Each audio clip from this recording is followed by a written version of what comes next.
So I will call the meeting to order, and we will begin with the pledge to the flag. Ready? Begin. I pledge allegiance to the flag of the United States of America and to the republic for which it stands, one nation, under God, indivisible, with liberty and justice for all. Thank you for that. First item is approval of the agenda, which is easy. So moved. Seconded. All those, any discussion about the agenda? All those in favor? Aye. Opposed? The agenda is approved.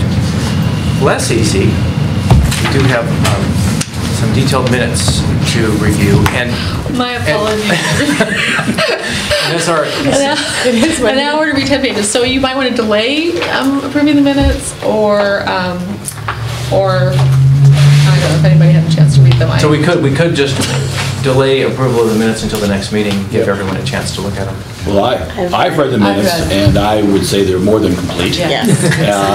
And I mean, as a compliment. It's trying to wait and approve. I'm waiting for the movie. I just watched it. I just wanted to come out in paperback so I could afford it. Okay, I blame Hank because Hank, you have had so much. Where is he? So much information into every sentence. You did it also. When we get to aside, this is a great thing for the public record. It is. That's why. We all know what we're talking about. I would say in practice, I would never recommend minutes of that length, but given the nature of this committee and its function, it's really an excellent record. And so when we do get to the minutes, I do recommend that we approve them. I think someone can get a very excellent feel for the whole discussion from the minutes, which I think is nice. And it brings it all back, too. Yes, that's what I find when I read it. It's like, oh, yeah, we talked about that. Yeah. Very good. So are we going to approve them? If we have a motion. I move to approve the minutes. I second. Any discussion? All those in favor? Aye. I will abstain. I did not read the minutes. But the motion passes. The minutes are approved. Thank you. Public comments.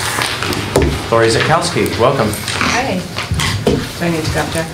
That would be great if you would. Okay. Yeah, come up to the podium. So I see in the minutes that we've already had Valley Oak Charter on discussion as far as if there's any chance of repurposing any of the facilities for our school because of the complications with the site that we are trying to develop. And I'm just going to add one new wrinkle in it. If you get the paper, you probably saw that the Ojai Community Church is going to want to sell their property, and that's who we have our lease with right now. So, sorry, I don't know who you are. Could you identify yourself for the record? Thank you. I work for Valley Oak Charter School. I'm the programming coordinator there and a teacher there. And your name is? Lori Zakowski. All right, Lori.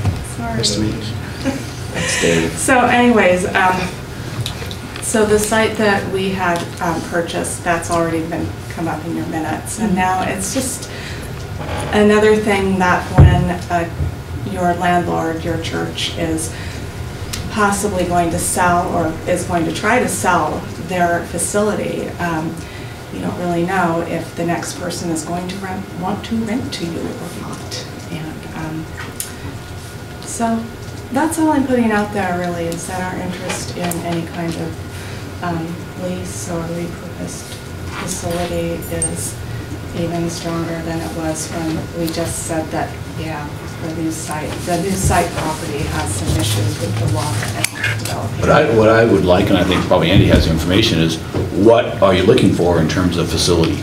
Yeah. So. Well, I don't think I can answer that, directly, but I'll just tell you our program has 75 students. We're K through 12. And we have site-based programming from 9 o'clock to 1 o'clock on Tuesday, Wednesday, and Thursday, and our office is open on Monday also. So that's how our program runs right now, and we basically have like 4 classrooms and an office and a big parking lot in the field right now at the community church. So, that's probably what our needs are. I have in my notes here that you are limited to 75 students by OUSD. Yes. And that's what we have right now. So we're pretty much operating at capacity. I had a question. In this one, I don't know if you know, I thought that charters had to be given available space at a district office. It's a matter of course. I don't know if you know the answer to that question, or Hank, if you know that's a question for our director. I'm sure we would have already asked for one if that were the case. It may be an issue of the size. Charters that are over a certain number of students, but I really don't know.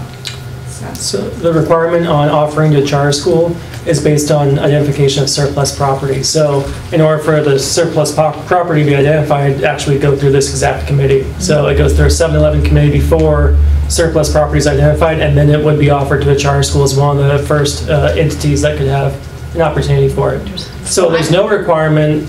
We know that we have some excess capacity in the 15-16 school year at particular school sites. There's no requirement for the district to offer up those vacant portables or vacant classrooms in a given site. So I am never going to argue with you because I know you have all this information at your fingertips. But I had reported on charter school and thought that there was some other issue where they were going to the school board that didn't involve surplus property.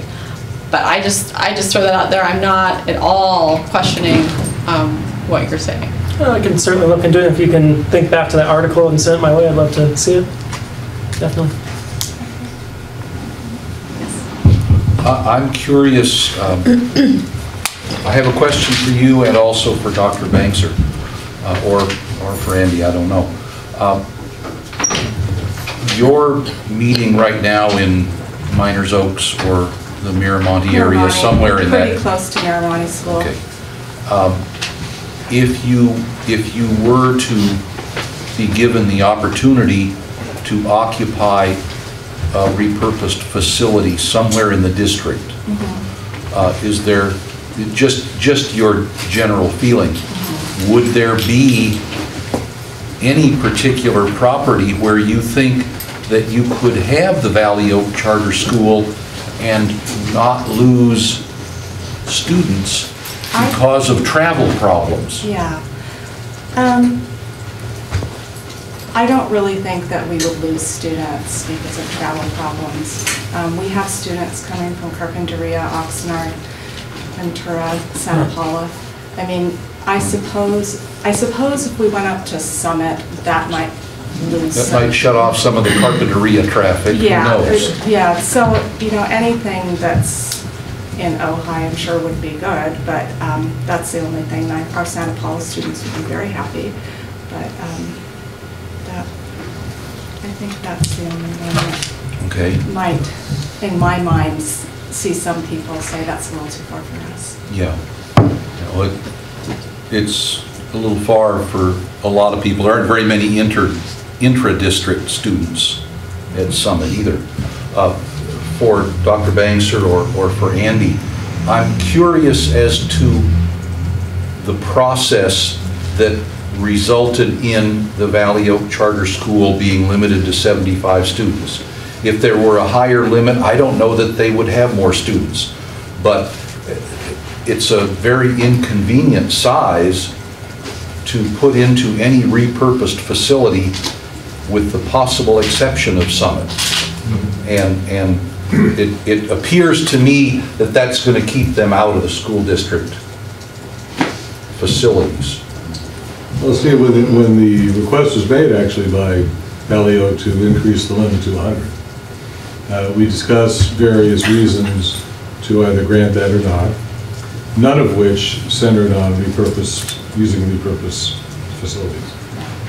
They didn't raise it, and we didn't raise it. In fact, at that time, I can't recall exactly how far down the line you were. No, we wouldn't have been thinking Right, I wouldn't think. in that direction. But, you know, I can tell you that ultimately the decision to keep the cap at 75 had a lot to do with the fact that our enrollment was declining precipitously and had during the entire course of the life of Valley Oak Charter. So it made no sense to me, and I recommended to the board, when they agreed, that to increase the cap of Valley Oak Charter by 1/3 at a time when we were decreasing well under 3,000 students simply didn't match. But we did grant them the opportunity to become a K through 12 school, whereas before they only went to 10th grade. And that we thought made sense because, as I recall, you would have been the only school in the county that was limited to 10th grade. Yeah. So I think you had a few more students in grades 11 and 12. Yeah. Than you had a couple of years ago. So that's the story, Steve. Okay. And Lori, Tuesday, Wednesday, Thursday, students are on site. How many students are typically on site at a given time? Is there ever a time where all 75 students are on site? Probably not. Okay, there's some open house and graduation and things like that where there's a good chunk of them, but there's usually, you're not required as a homeschool student in our program to be there the whole time that we're open. They have the freedom to be there for one day or to take certain classes or come to certain field trips. So they are required to attend, but they're not all there usually on one day. So lots of homeschoolers among the 75? That's what they are. We're a homeschool like support program with an on-site component. So it's like a co-op for homeschooled students, where they all get together once in a while. It provides social activities for them, so they are not isolated. Do you have a waiting list? I believe we do. We are either full or full with a waiting list right now. We probably have a few on the waiting list. And of course, the charter school gets the ADA for their students. And if they were to utilize surplus property, then the assumption is that they would pay the district fair market rate for the property. Is that? It's a very complex calculation, taking into account a number of factors, including the original purchase price of the property with a CPI index to present year, taking into account a few other factors, and then making sure that at minimum that's a quarter of the fair market value currently. So without actually going through all those calculations, we don't know what the exact amount would be. The minimum it could be is a quarter of fair market value up to fair market value. Wow, okay. That's interesting. Go ahead. Yes. Without getting too far off the topic and going on to this, I mean, is there any opportunity, or has Valley Oak Charter ever talked about integrating with the school district to expand its homeschooling program? I don't know. Not that I know of. The school district has a homeschooling program? I'm listening to this and I'm thinking, if all of your students are homeschooled, it seems unlikely that any of them would attend a public school in the Ojai district if Valley Oaks went away. There are many different reasons for homeschooling your student, and I believe most of them probably would return to doing just independent homeschooling. Some of them might go into the school district. We certainly do feed a lot of students into the schools too. There's a lot of crossover, and there's a lot of students who would just stay home and homeschool. So This it might really be depends. wrong, but the distinction, I think, because I did used to homeschool my kids, I think through Valley Oak Charter, the distinction is can't they pick a curriculum? I mean, you're free to pick your curriculum, you're free to adjust your curriculum. If you homeschool through the district, you use the district curriculum. So that's a significant difference. Okay. You may do it at home, but you're required to use the curriculum of the district. At least that's the way it was in Town Hall. Are the homeschooled that's correct.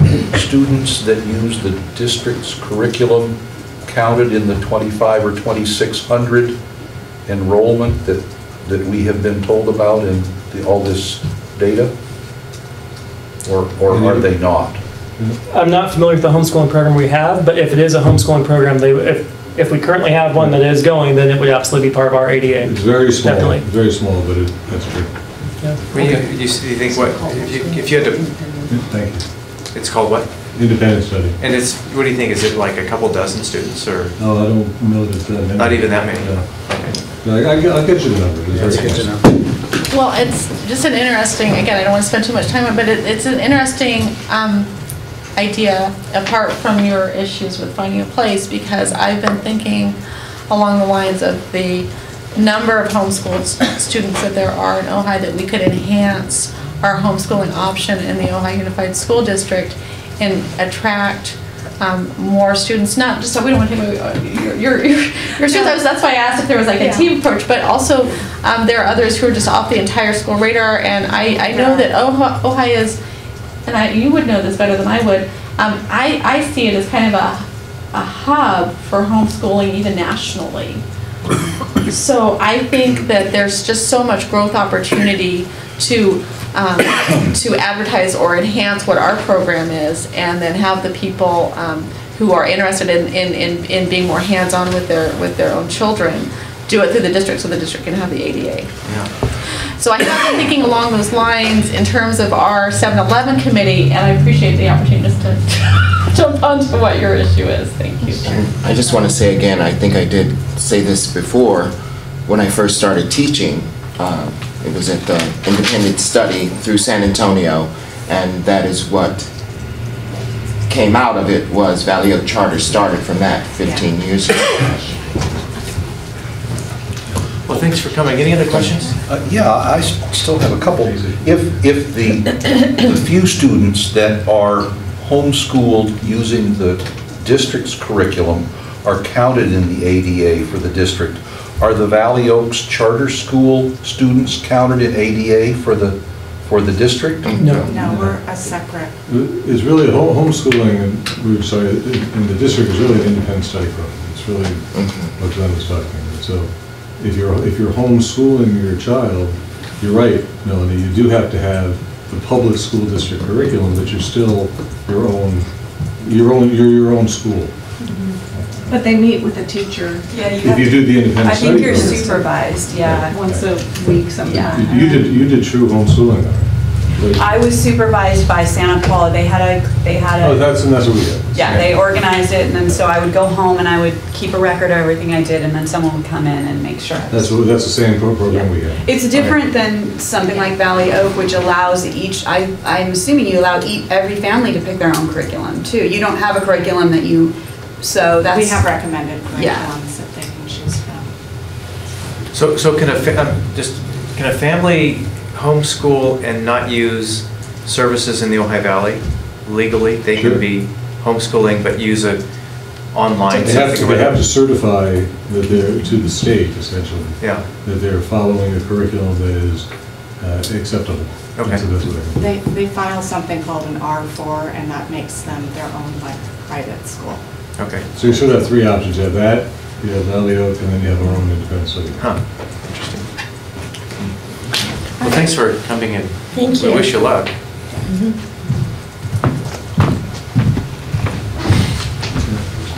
I have a question for you, Andy, or for Hank. Is, I understand the charter school ADA doesn't go into the district. But do other forms, in terms of magnet schools, alternative schools within the district, they still count for the ADA, correct? So like an independent study program, if you had other programs that ran under the auspices of the district, other than through a charter arrangement, you could recognize ADA through that school. Well, and then what Lori is saying, what we're talking about is what would happen to a surplus school. So Lori is saying this is one Repurposing. Yeah. One possible. As an idea, to repurpose it. I don't even see it as a repurposing, because I see what repurposing is something that would occur within the Ojai Unified School District, where this is more like another use by another group. So that's just that Food for option thought. that we're talking. Yeah. Is it possible, or, well, possible, physically possible, but would it be legal to have Valley Oaks use a part of a campus, since we've all understood already that we're not using all the campuses? Sure. I mean, you may. As far as I know, there's nothing that would limit you from doing it. You could lease part of a school that isn't being used for your own purposes. I'm not sure, we just have never talked about that. But it seems like 4 classrooms and an office would be relatively easy to fit into one or another of the large elementary schools that we have in the district. And it would serve a need here in the community writ large, if you will, Carpinteria to Santa Paula. It would have to be done on a non-interference basis with the primary user of that property. But I'm wondering if it's something that's legal to do, and what would it cost Valley Oaks Charter School to lease a part of the campus? Is there as far as I know, any way to figure that out? Well, I was gonna, that was a question I was gonna ask her, but then I didn't want to belabor the point. But would you guys be willing to share a property? That was a question I was gonna ask. You know, I think right now, I just feel empowered to kind of throw it out there that we're looking for alternatives. Okay. I don't really feel empowered just as an employee there to say yes or no in terms of would we share, what would we pay for rent, would we go to Summit, or any of those things they would all be something that would be need to go to our board of directors. So my purpose here is just to say, we have the water problem, now we have a landlord that may be selling the property, so we're looking, kind of putting it out there more that we're looking, and anything is a possibility, and certainly anything is better Open to negotiation. Than possibly not having a site. Right, anything is better than not being a school anymore, yeah. Hank, did you have anything else to add to Steve's questions? Were we good? Okay. Previously, we have discussed the state of the buildings on the campuses, and then at the last meeting, through Hank's presentation, we talked a lot about this concept of looking at our 3 large elementary schools, specifically of 22 classrooms at the 3 large elementary schools with a population of 550 students. That got me to thinking, and I asked Josh to come up with a little bit more detail on the condition of these portables, because one of the questions I had was, can our campuses support these the additional students in the case of closing a campus? So he's brought a presentation with him. Thank you for coming tonight, and I'm looking forward to seeing what you have for us. Good to be here. Thanks for having me. I did bring some slides along, but I think my main focus, I wanted to be sure to answer any specific questions relative to the summary report that I put together. I think I've got something like 200 slides on the computer, so don't expect to probably go through all those tonight, but can definitely offer them up as additional aids. Does everyone have a copy of what was sent out? I've got I would take that. I wouldn't mind that. This is the stuff that, you have this? Printed for me, so And originally the document was done in color to make it a little bit easier, but if you've got black and white, I've also listed them out on each page. Oh, no, it's not colored. Okay. This is what we're sending out to That's on the coloring. There's an email. Yeah. So if you want to share with nice pictures. Yeah, so the front page is a diagram, a table that's offering up the summary of the pages behind it. As you can see, there's a total of 46 identified buildings throughout the district across the campuses. I tried to rank those according to my evaluation. Green color, or a good color, category came up as 36 individual units. Yellow, what would be considered a fair, as 4. And red, of course, a possible structure that might be removed or taken out of circulation entirely. or would require some heavy restoration. Can you just share, how do you define, is there like an industry standard, green, yellow, red, or is that something that you just looked at variables under certain? Two things. I looked at the basic condition, things that we've reported or recorded historically. That would be through work orders. Also through, I believe you talked about the fit reports in times past. And some of the information comes through that. So it would be the last 2 years of my experience with the district. So it's a similar grading as the last presentation you made? Correct. Okay. Yeah, your fit report used the words good, fair, and poor without putting colors on it. Right. So it's the same standards here? Same sort of standard. And most of the observations are very self-explanatory, I would say, looking at a couple of pictures. On the red conditions especially, or what would be considered some of the poorer conditions. Those fall heavily on two main areas. Those are the Miners Oaks Elementary Campus, and of course Topa Topa Elementary is the second one where you see that issue. So as I read this chart on your cover page, and if we're looking at, just to look to start with at the 3 large elementary schools, and we're looking for 22 usable classrooms. Miners Oaks is right there. They have a total of 26 classrooms, 11 of which are portables, 4 of which are in poor condition. So that gets us 26 minus 4 gets us down to 22 usable classrooms. So it's possible that Miners Oaks could operate with 22 classrooms full of students. Without any is that correct? Impact as far as transitions. And not having to take portables out and put new ones in for the transition. Correct. And what I used also in this summary, Glenn, is I used the Delinka Group report as a basis for that numbering system. The one consideration, I have a double asterisk at the bottom, room 7 at San Antonio, which is being used currently as a lab and a library room. That wasn't counted as a classroom, but it could be used potentially as a classroom crossover function.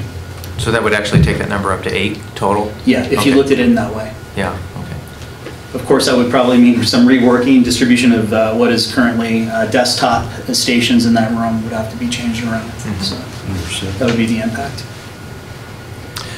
On San Antonio, Delinka lists that they have 7 classrooms. Yeah, and that's the one. And Josh is saying that... That one of them is a... So there's really 5. There's 7 classrooms at San Antonio, plus there's also a separate room that's a computer lab and I think some books in there as well, library. So Josh didn't want there to be confusion when he said that there were 5 portables. By math, you'd assume that means there's 2 regular classrooms. There's 3 regular classrooms, and of the 5 portables, 4 are classrooms and 1 is that other lab room. So that was just the clarification. Yeah, okay. So at Miners Oaks, we have, if we eliminated the poor condition classrooms, we have 22 functional at Miners Oaks, 27 at Miramonte, 23 at Topa Topa. Is that right? Yes. That's correct. Can I ask a question? Just because having familiarity with Topa Topa, there are currently classrooms in 20 and 21. For Topa Topa? Yeah. It's 6th grade. And no, it's the 4th grade, and then it's a special ed class. But I don't see the interior problems that it shows on the Miramonte pictures. Is that No, that's correct. And I do have some slides that show that as well, Jane. That's true. Most of the issues are structurally tied in directly to the roof and the drainage system and deterioration as a result of a failing roof. So that's an important point to be taken, is that in no way is this a comment that 4 rooms at Miners Oaks or 2 at Topa or anywhere else are uninhabitable. What it's saying is if we're looking at the current condition and long-term viability of that classroom, it's going to need work done, in the short term in all likelihood, but it's not a comment that if there was a decision that required 550 students, each of the school sites may still be able to have the capacity, notwithstanding the 4 or the 2 in poor condition, because they are currently, Topa currently has 2 of them being used. So they're still usable, they just are not going to be necessarily usable 5, 6, 7 years out. Yeah, some type of action or corrective action needs to be taken in order to make that building viable in the years to come. Otherwise, we'll have other significant issues to contend with. And so are we, let's say hypothetically, we Miners Oaks has the most portables in need, so hypothetically, we necessarily have to fix those portables. Well, we decide to close Miners Oaks, so we don't have to fix those portables. However, if we rent it out, are we faced with this, having to fix the portables anyway, or can we consider that as not, we don't have to do that? It's my opinion we want to address them on a certain level. We wouldn't want something that's unsafe essentially to be existing on the site. So there's a lot of flexibility though when it comes to what sort of lease agreement would occur on a property. Everything from the land is really what we're saying that we have a long-term interest in, and a tenant is entering into a long-term lease with the ability to alter structures, to a tenant's going to accept all structures as they are and take on the responsibility of maintaining those structures, to something where we do make sure that the a condition of all structures are appropriate for the tenant to come in immediately and use all classrooms. So there's a lot of flexibility if we were to make a choice to recommend a lease or a sale and the board chose to go with the lease. There's many different pathways that don't necessarily require us to actually do work on those rooms. So there's you can address the liability issues up front. Absolutely. Okay. Absolutely. And most of those three in the red condition at Miners Oaks are used mainly for storage currently. In fact, the room 27 is our archives room as it stands. Right, but you wouldn't lease them out to somebody else as storage rooms either. I mean, that would be kind of silly to have that kind of a deal. I would think that if like Valley Oaks wanted to use part of a campus and it's legal to do it, they would want to have classrooms, not correct a storage room somewhere. Great. And so somebody would have to fix up those four portables at Miners Oaks if they were to be used for another school-related purpose. And that's all, you're saying, subject to negotiation between the... But three of them are currently storage. I presume those are in use as storage rooms. Stored materials. If they're going to continue to be used as storage rooms, then through your fit report in the state and all of that stuff, they've got to be fixed anyway.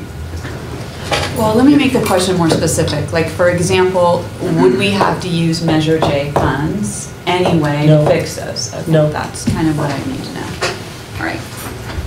Although I think it's important to note that Measure J funds could be used to leverage additional grant funding to fix up the hardscape of those buildings. Exterior State Water Quality Control Board will fund grants to do retrofits on the outsides of buildings and on land. And with that being a Title I school, it's not a 50% match, it's a 15% match. So there's a tremendous amount of leverage that we can use with our Measure J funds to actually do retrofit to buildings and to enable stormwater and rainwater capture. And those four buildings actually are adjacent to the school garden. So are you saying, David, that if we did negotiate with a potential leaser, that the funds would increase? You know, I think that it would require it still to be under the control of OHI Unified in order to get matching grants from the State Water Quality Control Board. I don't know, although there is a school that I just heard about in San Luis Obispo, this Rancho El Choro, which has received a DROPS application grant. It got funded, which is the State Water Quality Control Board's Drought Response Outreach Program for schools. And we made a grant application for that program, which wasn't funded, but the application stands as a document to show what we would propose to do for the schools with matching funds. And a lot of that is about rainwater capture, stormwater capture, the difference being that rainwater is on the roof and the stormwater is on the ground. But you know, and repairs to roofs, which would have to happen to those buildings, are the sort of thing that the State Water Quality Control Board will fund, because it's anything about the exterior of buildings, you know, removing hardscape, putting large gutters on, fixing roofs, anything that's about stormwater or rainwater harvest management. So it's interesting that we have that option, and particularly the Title I status, which now apparently is for 3 schools in the district, is something that we really need to look at, and we've got that funding and we can leverage it. And that's up to $5 million for implementation. So it's a considerable amount of money. Yeah. And you know, we have Regina Hirsch, who's willing and committed. She's actually committed to coming to our meeting on the 25th, if it's suitable. She's working at Thatcher. She's doing all this rainwater, stormwater, grey water, shower water, all the stuff up at Thatcher she's doing. And she's basically willing, and is, consulting for us at rates which then can be taken into account. She's doing it for us for free. But you know, she can, that time and our time here is part of the matching grant. You know, so when this is one of the things about, you know, we're looking at all these figures. I'm sorry that Hank's not here. When we're looking at all these figures, there's additional funds that are out there that, you know, we can gain, we can garner. And, you know, Regina's... Do we know what was proposed in this drops application that was not funded? The application is something that the school district tendered, so we have it on file. And it was Regina and Josh working together on looking primarily at the key schools that have flooding issues, right? And certainly. That was something we did back during Danny's time. Unfortunately, we got kind of a late start on it, not realizing the amount of commitment needed to put a document of that size together. Fortunately, we did have Regina, who was quite experienced in that. So she was able to gather the information in time, so we did submit. But unfortunately, as David mentioned, we weren't selected out of the pool of schools that were eligible for that program. But it was two parts essentially. There was a part that I believe the terms were drips and drops. Oh, right. And one was a labor force commitment where there would be dedicated work crews that would go to a school site, and they would tend to the needs that were prioritized by the district to do things like landscaping, mulching, soil erosion control. There was also a part of the program where there was specific funding to make modifications to an existing school site, and that was to recover groundwater, to capture rain from structures, to reconfigure catch basins so that they weren't running contaminated water into our streams and rivers. So school sites in particular that we looked at through that, two that stood out the most were Topa Topa Elementary and Matilaha, because both of those campuses have significant slope issues and erosion issues during heavy rain. So those were the areas that we focused on in particular, but we did identify additional key points throughout the district in that report for that. Can I ask you a question? Yes. Maybe you don't know the answer to this, but if you were to apply for a grant like that, would the grantee or whoever would they want information like what we're doing? Like, have we assessed the sites? Have we made sure these sites are being used to their capacity? Is each school functioning? Is that something that would come into the grant, or does that kind of thing not matter? Or well, it's tricky for me to channel Regina Hirsch, but I did take a lot of notes from 2 phone conversations I had with her, and she was willing. You know, she's talked me through some of this, but there is a requirement for a stormwater response plan to be in place before we are eligible for grant funding. But there is a committee in Ventura, which the acronym is EARWORM, which is the Integrated Regional Water Management something. And they may already have a plan in place for us. But there's planning grants and there's implementation grants. They may have a sample plan we could... They may have something already in place, but overall, the state wants to give money to programs that are doing cutting-edge environmental stuff, where they're incorporating education and retrofitting of schools to harvest storm and rainwater. And it totally makes sense in our climate, being drought-stricken and all of the other climate issues that are going on. So, you know, I see this as being a core part of resilient schools, of environmental magnet schools.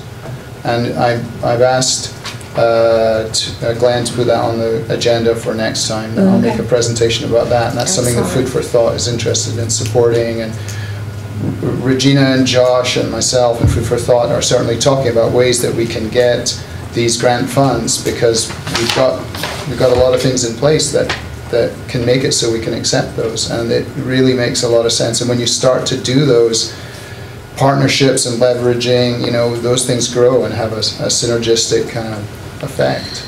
But it doesn't sound like those funds would wind up being used to repair the roofs of 4 portable buildings at Miners Oaks. But there could be crossover. No, I think so. Absolutely. I think there should be, Yeah. yes, good, because in order to have a water catchment roof that satisfies the requirements you have to have, you could end up probably replacing the roof with such a Right. grant, with a much better structure.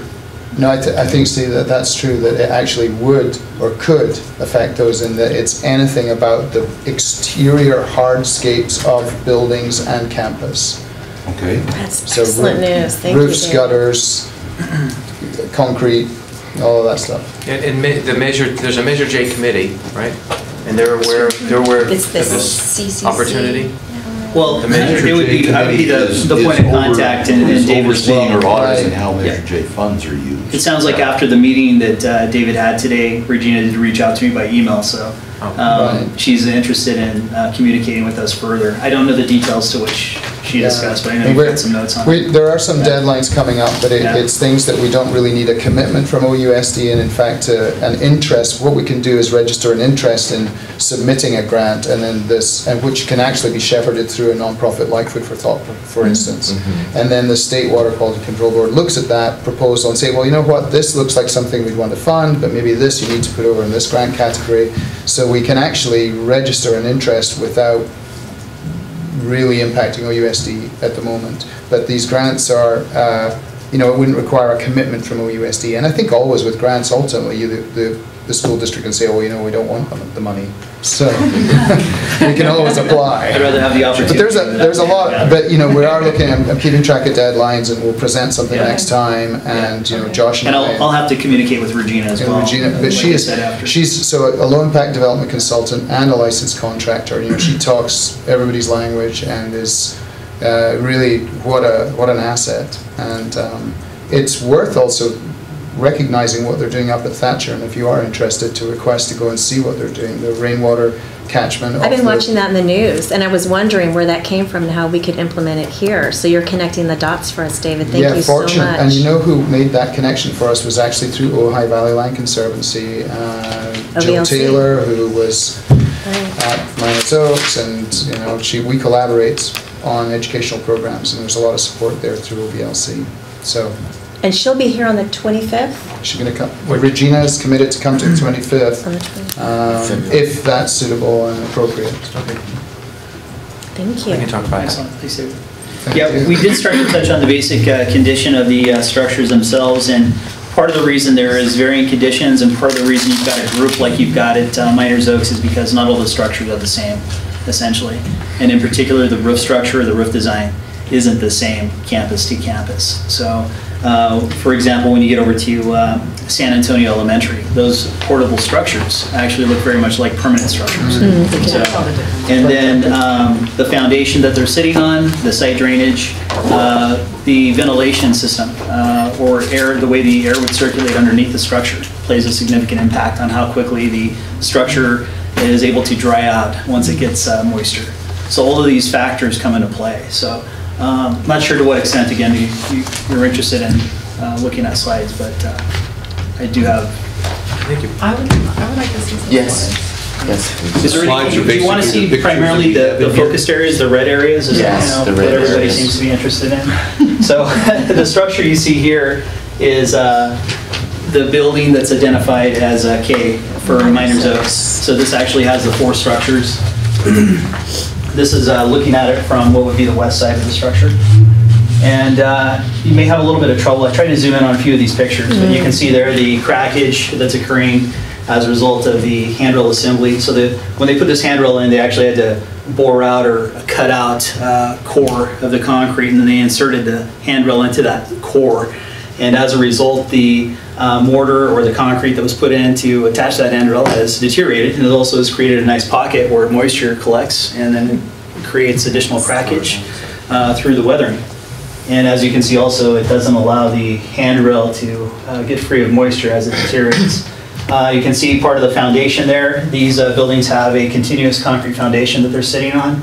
The basic siding is what we refer to in the industry, construction industry, as T111, or a basic wood siding material that has vertical Josh, grooves in is it a perimeter concrete, or it's not a slab? It's a continuous perimeter. It is. Okay, so it's a perimeter foundation, not a slab. Perimeter foundation. Okay. We do have some slab on grade, but this one is a perimeter. Okay. And you can see the seismic anchor clips, the angle iron that you see bolted to the concrete, attaching the structure basically to its foundation.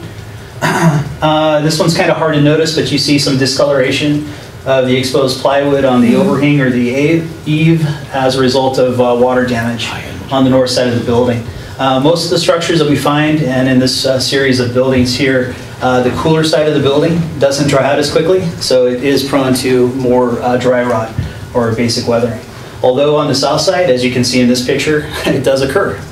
And these unpainted panels were actually the result of an earlier roof repair. As you can see the interior of this first room on the end, they've taken apart some of the wall structure so you could rebuild some wiring and pipes. There again showing the pipe that's running through the ceiling portion there with the tile removed. But this is common. You see the roof structure, it leaks. It's a raised seam metal roof. As the joints expand and contract, and as it rains, they find those leaks, the path of least resistance, and it goes to that composite tile. There again, you see more of the eave. This is just showing the downspout system, if you will, that's draining directly to the concrete, and that's how it was built initially. So that even makes a already serious problem with cracking even worse. I guess these are the rest of the series through that entire wing. You can see even the floor deterioration where the vinyl composition tiles have worn out at the threshold and need to be replaced at this point. Can I ask a question? Sure. Do you know if all three of these rooms that you mark as storage is because, we're only using a corner of it because water drips over in that corner? I think, yeah, that's probably a big part of it. From what I can tell, they've made adjustments in the rooms over the years. They're not really using the full room? Not really. The one room that's used is an art room. It's kind of I think it's a breakout classroom is the correct term. Yeah. Right. These buildings, as they're sit on these foundations, they are not joined together structurally. They're an independent structure. But you see an example here of a joint of how there's an air gap or breathing space in between them. And that has a lot to do with how the structure survives through the seasons. Is it good or bad? This is the room that we're using as storage. Is it good to have that gap? It's good to have the circulation of the structure so it can breathe. It is. It is good to have that. Especially in this case where we can see it's getting a lot of moisture. And then one row over from it, what you would see identified as the rooms 22 and 23. They're going to be these last two rooms on the end. So you see double windows here and then the double windows next to it. And then there's a larger gap divide between those structures. So when you look at your campus map, you can see that gap between what is going to be room 21 and 22. That's that panel you see right there, which the campuses typically use these for storage of playground equipment or yard equipment. It's the first one. But aside from this building on the end, that's the one that's identified, the two that are identified in yellow. You can see here on the north side again where you've got some deterioration of the eaves, the overhang, as a result of roof leaking, and also a little bit harder to notice there at the top. This is the rain gutter, which is deteriorated, aluminum rain gutter, which is worn out entirely and needs to be replaced. Those are one of the key things that the DROPS grant proposal was about, was making gutters that can handle the flash rain events that we do get. So actually you want to have very wide gutters that you can channel it all to, in our instance, it would be to rain tanks would be best for us to use to water gardens, but us being food for thought. Each one of the structures have an identifying tag, these little tags that you see here, like a license plate, if you will, of each one, and that's what actually defines it as a modular structure. It shows the manufacturer, the date it was made, and links a number back to the Department of State architects also when we installed them. But there again, this picture is showing that gap in between the series of downspouts on the north side into that same wing. But you can see when you look at the south side of that same building, it looks fine on the south side. So it's really where it's getting most of the weather, most of the moisture, and the downspouts, of course, located on that side, right? Yeah, less sun exposure to dry out. Correct. So this site also has a continuous slab, a concrete slab, but you get a little bit better picture here. So the slab out in front of it plays a significant role too, because the water is, or the slab itself is sloped to go to common drains out in front of it. So any driving rain that would hit that face on the south side goes out to the storm drain. And then you can get a quick glance. I know it's not hard to see here, but you can see the ceilings are a lot nicer in this series of wings, even though it was flagged in the yellow. And then the eaves, of course, in much better condition. And this is continuing to look towards the west now, standing in front of those structures. So this would be the buildings that are the rooms 18, 19, 20, and 21. And these are rated as... those are in good condition. Good condition. Correct. So you see the front of them, again, a few shots here at the front. Again, you see that common dividing panel, little section right there between those nicer buildings in good condition and the rest. Then we flip over to one that's identified as K3, which is also in green. And this one has an ADA accessible ramp in front of it. It's actually a series of 3 ramps, if you will, that have been put together. One here, here, and then of course this one. And this is a side view of it. And the south side, as you can see, it's in good shape. So no issues as far as significant damage on the interior there as well. And that pretty much wraps up Myers Oaks. Now looking at Miramonte, I tried to go in order. Starting with the structures that are buildings J, K, and building P on the end. So this is kind of a south-facing view. You see looking at the structures. They'll have ramps similar to the other buildings in front of them again. This is a continuous perimeter foundation, as well as an ADA accessible ramp. Some significant damage in areas where the handrail is attached to the concrete again, for the same reason, the pocketing and the erosion by weathering. You see some cracks in the structure where it's not quite draining like it should. Maybe some settling has occurred also. But the exterior of the building looks in fairly good shape. This one has a raised seam metal roof again, but you notice by the weathering that it hasn't really shown much damage on the exterior that's visible. I'll have a closer shot on this pretty soon, but you can see it's actually got a stucco, a skim coat of plaster on it, or sanded plaster that they've painted over to help preserve that siding, that T111 siding that I mentioned earlier. And it turns the whole room dark. This one's already off. Okay, fine. Sorry, I know it's hard to see there. I know. You guys tell me. Tonight? Yeah, well, there you go. Do you want to do that? Yeah. Do you want to do it that way? Okay. Sure. I can kind of read the dark. I just won't have all my room numbers, but I can still give you guys the descriptions. You know what you're doing. All right, I got it. Here you go. But what you can see here, even though these rooms, they do show some visible signs of some water leakage, they don't really have a good moisture barrier in the ceiling as well. So when you pull the ceiling panels off and look at the insulation, you can see the bare metal structure right above those ceiling panels. So here you've got indication in a couple of spots where you can see the stains that have occurred. And interesting enough, most of them are occurring right where there's vents. There's exhaust vents that tie up to the roof. This is where the HVAC unit, heating, ventilation, air conditioning unit would be located. And then the basic weathering, again, you can see this is that wood panel that's been given a skim coat and painted over. And you can see it's starting to crack. It's showing its signs of age, because we're moving on over a decade of these buildings without being painted.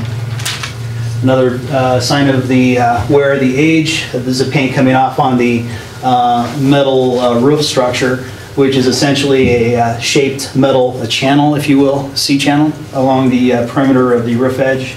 And you can see the paint beginning to flake off there. And this is the end of the building, close up there. So it's down to bare metal in a lot of areas.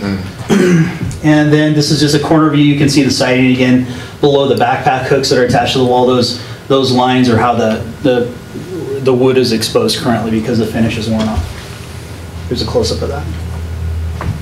But for the most part, these buildings are in good shape. They do have gaps. This was not part of the original design. As you can see, this is a patch repair that's been done. What used to be there was the portion of expanded metal that you see just above that board that's been screwed in place. Another view again on the south side, continuing on down the same structure, just giving you a couple of different angles of what that building looks like again. And then a close-up of the handrail connection detail. This one, it looks like they put in some type of an epoxy or caulk that has deteriorated, as well as the rest of the bar itself. Not a good design. Not a good design, yeah. Now, I took this picture too because you can see as the years have progressed and the soil erosion, leaves and debris has collected, it's actually blocking in part the venting system there for the building. So this building isn't breathing quite the way it should, and is enhancing the deterioration of the structure, which here you can see we're down to bare metal, rusting through, bleeding down the sides, showing those stains. And this is the same structure again, but this is a view from the north side. What would be from the parking lot side at Miramonte. And then, of course, we've lost certain key elements of the drain system. The downspout is missing entirely here. We lost them? Did they? Yeah, I don't know if it walked away one day or fell off and we got picked up or what happened there exactly, not sure. And this just shows the framing connection detail of the roof structure. And then we get down into what would be room 22 at Miramonte, which is a structure on the south side of the property now, so we've dropped to the opposite end of campus, closer to what would be Ojai Avenue. And this structure is standalone. It's one classroom, room 22. You'll see the ladder there because I was actually able to get up on the roof that day. You see again, the overhang or the metal roof eave overhang has lost its painted surface. And here we are up on top of the roof showing you how this roof system, what it looks like exactly. The white material is covering up every location where there's a screw where this raised seam has been screwed together. And of course, that wears out in time. This gives you another example of how they use that white material to seal in areas where there's roof vents and penetrations or holes in the roof structure. And you can see how this roof design also makes it nice for collection of leaves and materials, the pocket and those edges. Are they standard on mobile units, those types of roofs? That roof is pretty standard. The difference is, in some cases, as we stand here on the roof of room 22 and I look towards the east, the next series of portable classrooms, they did a built-up system with a rolled asphalt roof you see here. So you don't see the ridges like you would see on the building I was standing on at the time because they built it up. And of course that white pipe coming from the air conditioning unit is a drain line that they conveniently placed into the gutter. Which not allowed anymore. It's deteriorating. Exactly. Which enhances your deterioration. Yeah, which is doing it anyhow. A couple more angles of that same structure. This is me going back down inside of room 22. Again, you can see the signs of the leak in room 22, the basic stains that you see on that structure, and of course the south side of room 22. And then again, it has that skim coat with the painted surface on the surface of the plywood.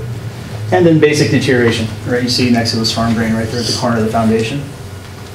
And so in this case at Miramonte, a lot of what you're showing us are classrooms that are actually in pretty good condition. In pretty good condition. Even though they have their issues. Yeah, yeah. And I think the kind of the theme through here too, Glenn, is that you see the reason some of these are in a little bit better shape because they're put together a little bit differently. Yeah. Yeah, so the next two wings that we look at Miramonte on that south side of campus, right there next to room 22, these are on a beautiful slab surface again. They've got a storm drain out in front of each door. Well done overall. They've got a nice overhang. And their position too, running north-south versus east-west has an impact. So you can see looking down the center of the corridor between those two wings of portable classrooms. They've made it a little picnic area. And they've got what would be like a sunshade that is draped between the structures as well. And you can see the condition of the eaves, quite nice. Very well done. Even up to the edge of the structure, where the concrete meets the building. Then we skip over. Excuse me, sorry, Josh. Is this because of the bond money, or is this just because they're newer portables? They were done at different times. There was a different scope of work for each one of those, so the specifications were slightly different. On some of these structures, we find the manufacturers were also different at the time. And so the recommendation of the manufacturer to put structures either on a slab on grade or onto a continuous perimeter foundation were most likely followed based on that recommendation. And then we jump over to a I think I'm out of order here. I go to Summit before I go to San Antonio. So this is the view of the San Antonio campus. Oh, I forget to turn that. Sorry about that. So both ends of those 3 classrooms. Summit. Oh, I'm sorry, Summit. Yeah, I jumped to Summit before I got to San Antonio. So that's out of order, I think. In the and here we have 3 portables, all in good condition. Correct. So the one right here in front of us is the room, also used as a computer lab, and then the 2 classrooms on the end. The main thing about these structures is that they have their own unique ventilation system. That's what this vent is on the right-hand side you see here. They're also nicely done in that they've got a front entrance that has been paved. In this case, it's asphalt. But the one side or setback, if you will, is going to be the entrance. So you've got these small little rectangles to step on with no ramp. So that doesn't really meet the necessary requirements for that. So that would be a potential upgrade to the site. But you see the interiors are quite nice, and you don't see really a whole lot of signs of leak or weathering. Also, the eave itself looks fairly intact as a result. And then the handrail systems, you don't see the signs of the deterioration or rust like you would see at some of the other sites. And this, of course, is the last classroom on the west end. Looks so like no ramp there either. Yeah, no ramp there either. Yeah, so that is an ADA issue with Summit in particular. You can see the edge. Now this one does have a ramp. This is the end classroom. And so, yeah, I think it's, yeah, the one on the west end, sorry. As you go around from that west end corner, you can see the building does show some signs of age. Basically, it needs some paint, needs some caulking. There's a couple areas where it's the nails or screws that begin to pop. But the north side looks quite nice too, very intact. Windows are in good shape, foundation looks fine. Even the air conditioning units. This particular structure actually has a series of little vents that are cut into the foundation to allow it to get its proper ventilation. That's a perimeter foundation again? Perimeter foundation again here. And then we've gone all the way around to the opposite corner, sort of standing opposite end of that first slide I showed you. But you do see signs where it does need basic paint, just needs some maintenance. But otherwise, it's in pretty good shape overall. Then we jump back down to the valley to San Antonio. So these are the portable buildings that are on the far east end of campus. These are the ones that are in series. So room number 7 is this classroom right here on the end. Interesting enough, this structure next to room 7 is a portable structure also, but it's a restroom that was built. So these were nicely done. Nice paved surfaces around the north side and in between. You'll see an in-between shot, I think. And you can see the vent systems that have been put in. These are a nice galvanized grate, heavy gauge grate put into the ground. Walking around the south side, this is where the air conditioning heaters, commonly referred to as a bark unit, exist. You can see the foundation vents clearly as they move around. And a little bit of sign of weathering as far as the wood fascia board is concerned, but that's something that you can take care of with a little bit of paint. Again, the vent system is intact. This is on the east end of that same building. And then we're back around the corner to the north side again. So I get a little bit of detail on these eaves, locations of the, or what the condition is of the asphalt in front of the doors is in good shape. And you can see a couple interior shots of what these rooms look like. So because you see the roof system was a little bit different here, they followed that contour, that sloped roof design versus just a flat ceiling. A few more shots. And then we move on down to the next structure, which I believe is room number 6. It's next to a big oak tree. They do have sandbags along that east end of the building. This is an area where there's a walkway that actually has a drain cut through the walk, receives a lot of moisture, a buildup of water, and sometimes it comes all the way up to that structure. So this year, because of the El Nino, they took the efforts to sandbag that. Thanks, Chuck. And this one, as I mentioned earlier, this again, it looks like a standard building. You wouldn't know it's a portable aside from finding that tag on it. So this is what it looks like from the north side, the window side. And it's in very good shape. You can see that the age, there's a couple of telltale signs, like you've got an old, I think a fire alarm pole that's been abandoned, some things like that, but otherwise the building looks good. And the interior shows the signs that it's in really good shape. I even talked to the teacher that day. She said she hasn't had really problems with leaks. And then we jump over to Topa Topa Elementary. This is going to be one of the first the red room identified on your report. This is also the room where we have our communication tower, interesting enough, sitting on the roof. So it's one of the most troublesome roof problems in the district, and it also is key to our communication. What does that communication tower? That is our line of sight communication. It's our towers that communicate for our computer system from Topa Topa to district office, in the same way that we communicate between district office to Matilaha. So it's like a router for the computer system? It handles our internet connection right now. Internet connection, okay. Aside from, I don't know where we're at on the process of doing fiber right now on that, Andy, but I know that's kind of we'll work around eventually to get fiber connections between these sites. But right now, we rely heavily on that communication tower. Okay. Again, it'll get you a close-up of the concrete, similar to what you saw over at Miners Oaks again. Or you get the same conditions. This again is a building with a continuous perimeter, got the seismic anchor system. This is a view of the older drinking fountain, which I assume that's not the first drinking fountain that's been there. This is the red classroom? This is the red classroom, correct. And it's in use as a classroom? It's in use currently. The interior looks not bad, really. So most of these telltale signs we're finding are the result, again, of the roof failure itself and the way that the moisture is gathering or accumulating along the outside edges and finding path of least resistance and rotting the wood along those eaves, along those edges. And even when they did the last patch, you can see again here, these eaves were never painted. They probably ran out of money, I assume. But this is a view of that structure from the north side, looking towards the west. And again, you're going to see most of the damage on the eaves on the north side for all the same reasons that we talked about earlier. Then as we go around to the south side, again, this one has more damage on the eaves. So pocketing out towards the edges, again, where the design of the roof would have been for the water to escape to the outside edge, go to the rain gutter, and drain off the structure, but in this case, it's not. So that continues over to room 21. So you see again the ramp structure here with the crackage and everything that's occurring, similar to what we saw on the other end.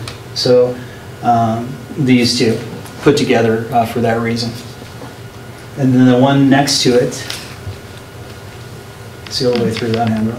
Yikes. So then we're approaching room 20, which in that previous slide, there's a failed downspout system here. So this water has been accumulating and puddling on the surface here, the flat surface, towards what is room 20. So as a result, you see some additional damage that's occurring to the wood structure because of that incorrect drainage. But when we go inside the rooms, they actually look pretty good. They don't look too bad. You do see some stainage here and there, but otherwise, it's nothing major like we saw over at Miners Oaks. It's another view of the interiors of those rooms. But again, back out at the eaves is where we have the problem.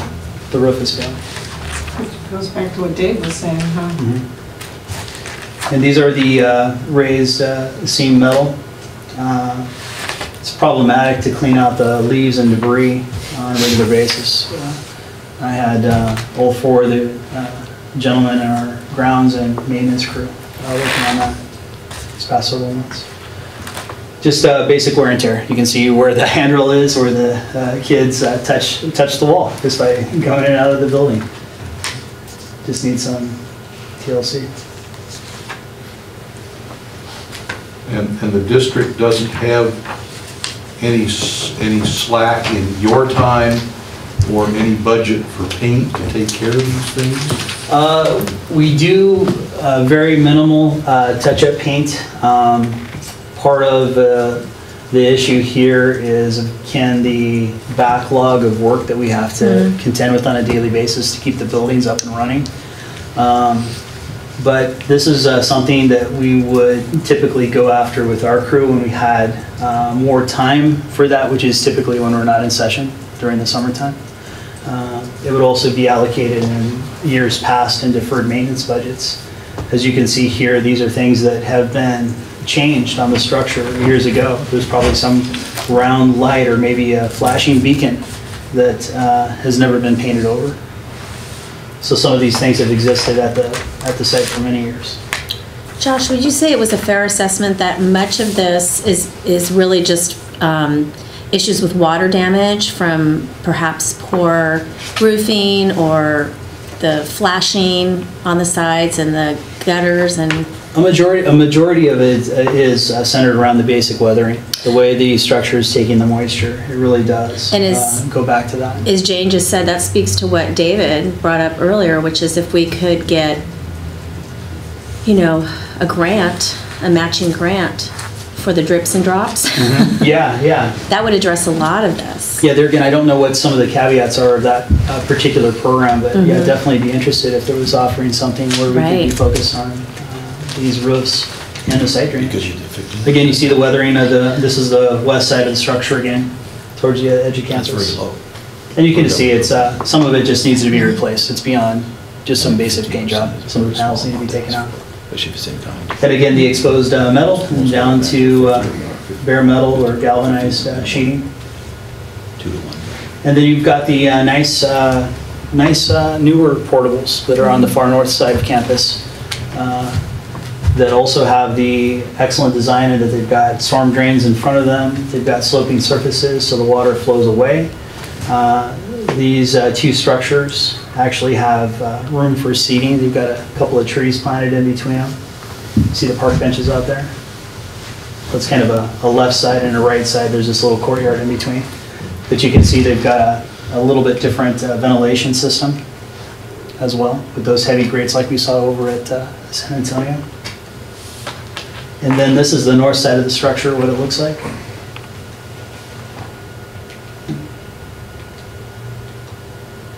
This is the north side. So they have a sump system. So if water does accumulate underneath the building, it's actually pumped out using that sump and goes to a storm drain. And a lot of that has to do with the amount of water that's received from the uphill side, from the playground side, and this retaining wall. The difference in design, not just from site to site, but even from building to building, is stunning. It is interesting. It's a combination. It's a mix. I wish I could say there's one quick, fast solution for all these structures, but there's not. You have to consider all these variables. So again, I'll show a picture of the interior of that open door as we go through. Again, you can see nice classroom conditions for that room. Then jump back to the last building we saw. I wanted to point out the communication again, which I mentioned earlier. That's the tower. And then the last series of portables is the kindergarten wing, K1 through 3, and the music room, which you can't see the door for. It's on the far north-hand side of the building. But again, a raised seam metal roof, which is in good condition. Got a nice sidewalk in front of it. Showed just basic age. A little bit of weathering, but nothing to note of significance here. Is that communication tower actually contributing to the damage in the roof? It looks like in times past they've done some patch by the tower itself. The connection detail, I'm questioning whether or not it's the original detail for that tower or not, David. I don't have a detail design to go with it. Yeah. But I would think it's definitely having an impact, knowing the condition of the roof and just, you know, the dynamic of that tower moving in weather conditions. Because it's basically, it's bolted into the roof in some way, right? So there's bolts going through the fabric. Correct. And it's got the guide wires. How simple is it to move that communications tower? Like if we decide that this thing needs to be gutted and just thrown out because it's red, is it might probably a huge deal. Towers are a tricky issue. There's a lot more criteria and guidelines that go with them now, even in times past when they put those in initially. And they Yeah, typically will DEP to fall do it, under right? DSA oversight. You have to where have a they're going specialist. The CUP to do that, right, which is going to be a public. So you have to have seismic requirements, you would have to have a series of drawings submitted. They would look at your clear space distances, egress, access to that tower, and those View sorts of shed. things. Yeah, and then you have to protect it so it's not a climbing structure if you put it down on the ground for the students from getting to it. Right. So a little more So it's a complicated huge now. undertaking. It's a lot. Yeah, it would take a lot. It would take a lot. So it's 21 that has the tower That's on what I'll go top. back to. Correct. That's building 28. Sorry, guys, I Passenger try to remember all the room numbers in the dark. Yeah, you did pretty You good. did That was great, great. Josh. Thank That's good you too, very pretty much. impressive. So thank you for that presentation. Yeah. Very good. We have A lot of work. a lot of detail, and we have a good idea that, for me, you know, the first takeaway was we have capacity at every large campus to go up even as high as 550. Topa actually seems pretty close too, like Miners Oaks does, if we were to take those portables out of the equation. Although I hear what you're saying. Right. Yeah. Even at Miners Oaks, the portables are repairable. Correct. And we could still use those. Yeah, and I know Andy was considering cost opportunities too, if we were to look at a replacement structure. Where are we at on that, Andy? So the cost on an absolute cheapest end is about $65,000 for a new portable on the site, which is one of the reasons we've also said that any decision that we all come to, if it's the difference of one classroom, I don't think that should be a sole determining factor, you know, because $65,000 on the low end, $130 or so on the higher quality, higher level end, but ultimately we're talking about a fairly low investment, you know, amortized over the course of its life, so. And what sort of classrooms are these that you're talking about as replacement structures? Is this like what's down in Oak Park? Or is that where it is, Oak Park, that put in those new, they're like... Sea containers? No, these are regular, It's these are similar to regular the modular types units. of modular units that we've Yeah. had on sites Okay. now. Yeah. Does that range, Andy, at 65 to 130, does that include the site improvements? No, that would be to basically take the structure that we have, similar footprint, and to put it onto a concrete foundation. Concrete foundation is right around $130,000, and the same dimension that we have right now, which is we're using. So basically, the underlying site improvements are equal to the cost of the portable itself. So we just double that amount for each portable. Right. Oh. Does that include the Wait, removal? Josh, can you But actually the advantage being clarify that if we that? did a replacement, we've already got the utilities essentially running to the Yeah. structure. Yeah. You have to completely do the offsite, doesn't The $130,000 one includes the concrete. That is correct. Okay. So you'd be able to get a new foundation, assuming the utilities. Oh, I'm saying, oh, yeah, so 130 would cover the... Covers the foundation. Okay. Correct. I Yeah, get it. because the other number for similar dimension, if we went with a wood foundation, we're talking about $90,000. Do you know about the removal cost for one portable? No, I haven't gotten numbers for that yet. I know there is a market also for purchase of or salvage of these structures. Even red portables? Okay. Yeah, what's the old expression? It is One interesting spends trash is when you start to consider, though, if there was the potential for matching grants where it was just 15% from OUSD, especially if that can be put in as services or meeting time or whatever, In-kind. consulting fees, that roofs are totally fall under that category. Yeah. And for a government grant, 15% match is a very low match, particularly if you go in kind. And that's a good thing to dream about, but how often do these things actually come about? Is it an annual? Is it an every 2 years they do grants? Are they continuous throughout the year whenever a good grant request comes in? And what sort of investment do we make to put together a grant request? So I can't answer completely, but there is the implementation grant deadline here is July, and a planning guideline, a planning grant is March, but there's also. And when do you find out if you're getting money? So there's a February thing that we can go through to register with the State Water Quality Control Board to make proposals to get their guidance on what way would be best. So it's a process, but it's something that is up for it's available for us to apply for this year. And then you have a specialist that's volunteering to help. Right. So that's. Right. Who's committing to come. I'm all in favor of that. What I'm wondering is, what's the back end of this look like? When does money arrive? If the grants are made in July, can we actually do something before the next school year? Or are we get a grant in July of 2016, and maybe we get a new classroom for the 17-18 school year? It's a very good question. And in the meantime, what does he have to do with the state school architect or whatever that office was? Because we've got problems with those fit inspections right now, that it sounded like from your last briefing, that's something that either has to be fixed or abandoned, sounded like to me, in the short term.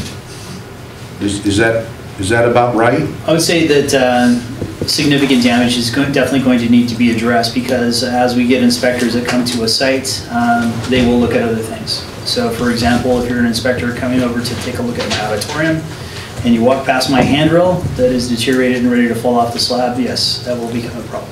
And we're applying for a grant later this year is not a satisfactory answer. Most of the time, not. Yeah.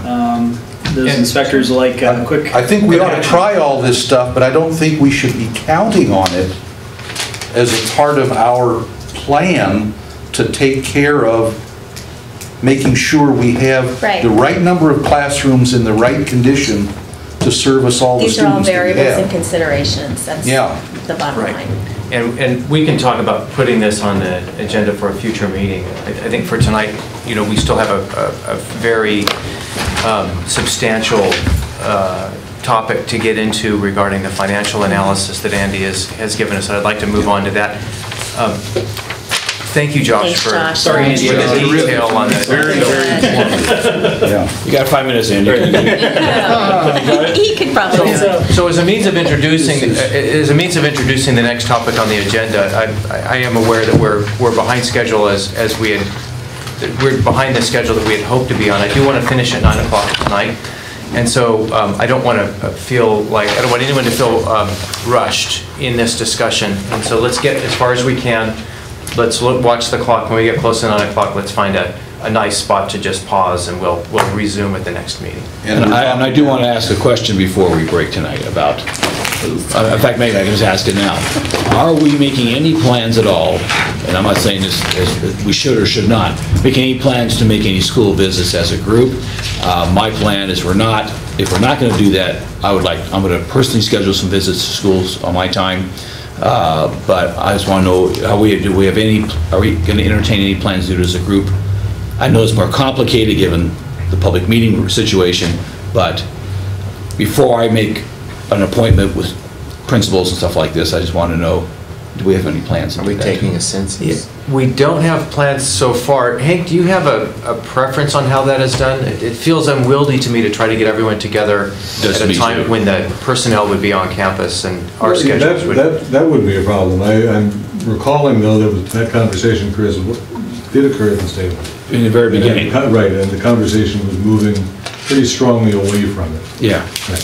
So what I would say is, among the 11 of you, all you have to do is, I can just ask Andy, if you wouldn't mind, to be the repository of people who'd like to make visits, and we could maybe try to collect 2 or 3, right, so that we're not having, if 6 of you want to do it rather than have 6 separate times, and we had 2 times, yeah, that could work out well. If 6 want to do it and 5 don't, that fine, or and don't talk to each other till we get back to because if we do 6 of us at one time, that's a quorum, and it has to be noticed, and it has to be public participation. That's what I was alluding to when I said the public meeting issue. Yeah. 2 or 3s. Oh, here's another question. We could do 5. So to do a site seeing, this can be done on weekends or off times in school, like a Wednesday afternoon? Or do we need to do this? It depends on what you want to accomplish. Like if you want to get into the classrooms, probably during the regular... I personally like to see the classrooms in action. Yeah. I think that there should be site visits. I myself know a lot of these sites already, So I would, bow out if there's going to be 6 people going there. But yes, I think definitely there should be feet on the ground, Well, I have really no talking to problem. people. I have no problem at all with the public being noticed and participating. Oh, I'm not trying to exclude the public, I'm just trying to not create an expectation that 11 of us are going to be in the same place touring campuses. And we don't at want to once. have public meetings at each of the elementary schools. Well, we don't want to disturb the school, first of all. Right, and that I think would. So the 2 groups of 3 or 3 groups of 2 that That's fine. Hank suggested, yeah. Yeah. But definitely. Let me start a different way. Anybody who wants to go see the schools, we'll make it happen. Talk to Andy. Yes. And let's, okay, and Andy, if you're okay with Hank's suggestion, we'll go through you. Of course. So just shoot Andy an email and we can start an email conversation about scheduling it. And if we can, I'm not against public notice of that group coming into the schools, if we can figure out how to do that. That answers my question. Okay, great. Thank you. Okay, so having said that, our next item on the agenda, Andy has prepared some numbers for us, getting into a little, we talked about this at one of our earlier meetings, but now we're getting into a little bit more, or a lot more detail on the financial analysis, and I think everyone has gotten a copy, 2015-16 elementary school consolidation savings. If you have that in front of you. Hard copies as well, if anyone needs them. Okay, audience.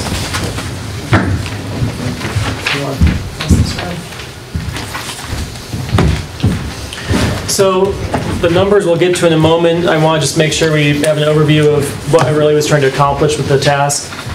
Obviously, the district at this time is not thinking about 9 or 10 different scenarios of how exactly this could play out and then make staffing decisions based on that. So there's been no staffing decision that is made that based, or assumptions been made based on if a decision is made on this group to act in this way, that therefore, we know with certainty what's going to happen. This was intended to give really an upward bound of potential annual savings that could come from a school closure. But again, this is general numbers, just going to show a trend, going to give you a rough idea of the big 3 schools, roughly all seeing about the same savings, San Antonio and Summit. And so let's just make sure we keep that in the back of our mind. Also, when it comes to the staff cost, these numbers are not salary only. What they are is the total personnel cost. So salary including medical benefits as well as statutory benefits. Statutory benefits are things like Social Security, PERS or STIRS, our pension system, Medicare, and so on. So the numbers you see here are taking into account the full cost of salary, and also it's taking into account whatever net impact there may be based on school closure and the increase in staffing that may be required at another site. So one thing that we assumed is there's going to be no changes in instructional staffing based on a decision that this group makes. If we have move things around. Exactly, we're still going to maintain the same student staff ratios as much as possible, and so if 28 students move from one class or one school site to another, that teacher is going to go along with them.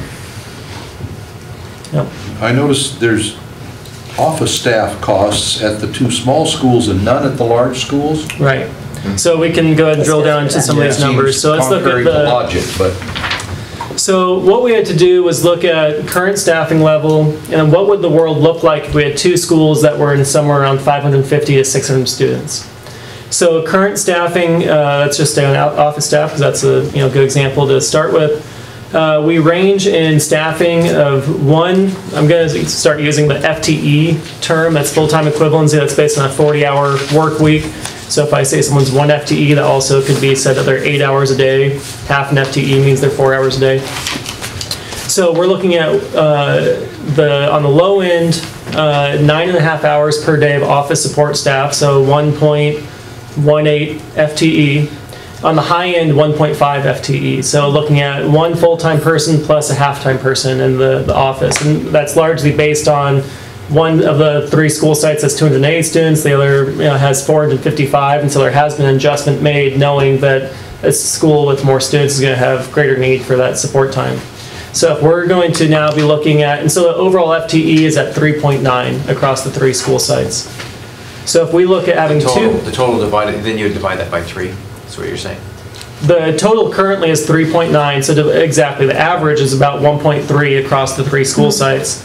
If we were to create 2 large elementary schools, then the assumption was that we'd be going something much closer to 2 full-time staff for office support at each of the elementaries that are remaining. So we're going from 3.9 spread across 3 school sites to 3.9 spread across 2 school sites. Not that there's no cost, but there would be no savings. Exactly, and that's really what this is looking at, is savings. So that's a very, very good point, Steve. If you even look at the savings at San Antonio, $50,000 is not the full cost of office support time there. It's a little bit less. What we had to look at was, okay, if we closed San Antonio and there was 175 students moving elsewhere, that would likely mean an increase in support staff at that receiving school site. So we accounted for about an hour and a half of additional time to the new receiving school site. And so this $50,000 is the net savings factoring in the new staffing at the new site receiving the students. So overall for office staff, we're looking at, if we were to make a recommendation on closing one of the large 3 school sites, it's not going to net a savings in office staff. It's just going to, kind of like how our instructional staff are going to just be moving from one site to another. For our custodial staff, we're at 1.5 FTE at each of the big 3 elementaries. Now, it's actually changes at each of the school sites on whether or not that's 1 full-time person and 1 4-hour person, or another school site it's 2 6 hours. But overall, we have 4.5 FTE at the 3 school sites. What we recommend, looking at, I spoke with Josh as well as with all 3 of the principals, and what they really felt was appropriate, as well as once we consulted, there's a state guideline for, based on the square footage of a site, number of classrooms and use, what is the recommended FTE, and it was 2 FTE per site. So we're looking at a reduction of 0.5 FTE, but the reason that you don't see, again, a cost savings with custodial staff is that we right now have a structure for our classified employees that they receive medical benefits once they hit 6.5 hours a day. They receive dental benefits at 4 hours a day, and so even though we're lowering our FTE, the demand would be that we would no longer have 2 6-hour people. We definitely need to have at least 1 full-time person, if not both people be full-time. And so therefore, again, even though you are seeing a little bit of a shift in staff where they're going, you're seeing a little bit of a reduction in FTE, you're not seeing real cost savings there. And the same thing goes with the library media tech. Between the 3 school sites, you're shifting students around. You have all those devices, all those Chromebooks that we've been investing in our school sites going with those students to the new site. We're really not looking at a savings there either. Now, on the other hand, you see those savings identified in Summit, because if Summit were to close, the 40 students that may be moving to another school site really would not actually necessitate that much additional office support time or that much additional custodial time for simply 1 or 1.5 classrooms. So that's why you see certain expenses that do look like they could be true savings if one of the 2 smaller sites closed, whereas you don't see that same savings on the big 3 side. It's just a shuffle. Exactly. And that's why it also did, as I worked through these numbers more, and again was consulting with the principals and with Josh and looking at the state standards for certain staffing requirements, I realized that we really didn't have to have 5 columns here and have each of the large 3 broken out, because it doesn't matter what their current staffing levels are, which they all do vary significantly, because ultimately what we're looking at is what would the end result be at the 2 remaining sites and how much would that save from where we currently are. And when you look at it that way, it doesn't matter which of the 3 sites are chosen. Because if you have 1.5 office staff at Topa or at Miramonte and you have just over 1 at Myers Oaks, it doesn't matter where we're starting from. What we really are looking at is that overall FTE of the 4 FTE that's going to stay the same. It's just going to be divided differently. Does that make sense? So I'm struggling a little bit. So if I look at San Antonio here, total school cost about 190,000. That is the saving if San Antonio is closed. Correct. And so the same for Summit, but then the 3 of them that are together, that number at the bottom is showing what in relation to these 3 schools? So it's not the exactly it's for each school. Gotcha. It's that any of the 3 would net approximately just under $250,000 a year. It just shows some of the economies of scale. Right. Right. Twice as many students isn't going to cost twice as much. Right. Gotcha. Right. So on the staffing side, we're looking at, on the Summit, end of things, maybe somewhere around a $90,000 savings. On the larger school sites, something closer to double that. Again, not knowing exactly how the staffing changes may work out, but that's really where we came down and where the savings will be on that side. We do see a much more direct translation for savings on the operational cost on the utilities. Again, not a full one-for-one cost. We didn't want to just say that if Miramonte closes, that all of their electricity is just going to be a net savings, because again, those students are going to go somewhere and there's going to be some increase in their cost. And so all those things we're taking into account with each of these. Can I ask one last question regarding personnel? And sure. Acknowledging that it's a bit of an awkward question with Teresa in the back of the room. Hi. It seems like, is the assumption here, since Teresa's principal at both San Antonio and Summit, she shares the, she's supervising both of those. Principal numbers are smaller there. Yeah, is the assumption, what is the assumption that if, for example, if we were to close Summit or San Antonio, that we save that amount of money, but does that position then become a half-time principal position, or is that something that can't be answered in negotiation? Or when Andy and I spoke, the two sentences right below the numbers, total school costs, or particularly the second sentence of the two, is exactly what we talked about. And he said that at the front end. I couldn't tell you now, depending on what schools we retain, if we don't have all five, I couldn't tell you right now what the administrative assignments would be. Yeah. So the only thing that's certain, what he did, and he can explain it certainly in greater detail, is that there's always been an assumption, since Teresa's been principal of both schools, that there's a greater preponderance of her time attached to San Antonio than Summit on a 60-40 basis or 70-30 basis, or I guess 60-40 looks about 60-40. 60-40. Yeah. And that isn't a perfect equation, but it's somewhat close.